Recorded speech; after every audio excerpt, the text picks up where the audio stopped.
Salut à tous! Aujourd'hui, j'ai le Realme 16 Pro 5G et je vais vous montrer comment résoudre le problème du Wi-Fi qui ne fonctionne pas sur cet appareil.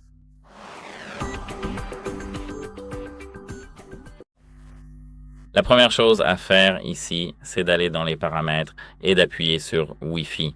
Ici, si votre Wi-Fi est désactivé, assurez-vous qu'il est bien activé et tout devrait fonctionner. Et si c'est déjà activé, désactivez-le, puis après un moment, réactivez-le. Tout devrait fonctionner correctement maintenant. Si cela ne fonctionne toujours pas, vous devez maintenant appuyer sur cette nouvelle icône près de votre réseau enregistré, pas connecté, mais enregistré, puis appuyer sur Oublier et oublier Supprimer. Ensuite, sélectionnez votre réseau ou un autre et essayez de vous connecter.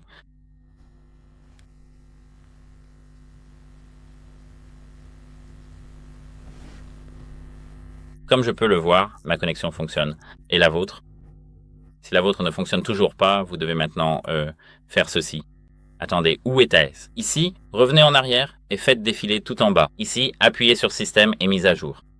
Ici, sauvegarde et réinitialisation. Réinitialiser le téléphone. Réinitialiser les paramètres réseau et Bluetooth. Ici, vous devez maintenant vérifier votre identité avec le schéma, l'empreinte digitale ou la reconnaissance faciale.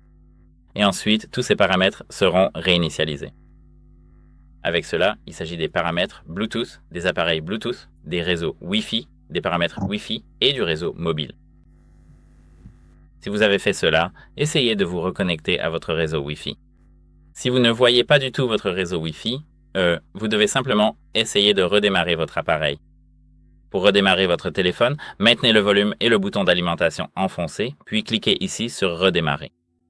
En attendant, vous pouvez aller vers votre routeur et essayer de le redémarrer. Il suffit de l'éteindre, puis de le rallumer. Cela devrait vous prendre environ 10 minutes, en fait, pour que le routeur soit complètement prêt, etc. Je veux dire, pas prêt dans le sens où vous devez refaire toute la configuration, etc. Mais simplement, le routeur a besoin de se réinitialiser tout seul après le redémarrage. Donc, voilà. Et après le redémarrage, tout devrait fonctionner correctement. Si ce n'est pas le cas, vous devez contacter le support de l'appareil, car il se peut que votre appareil soit simplement défectueux. Et voilà. J'espère que cela vous aidera et au revoir.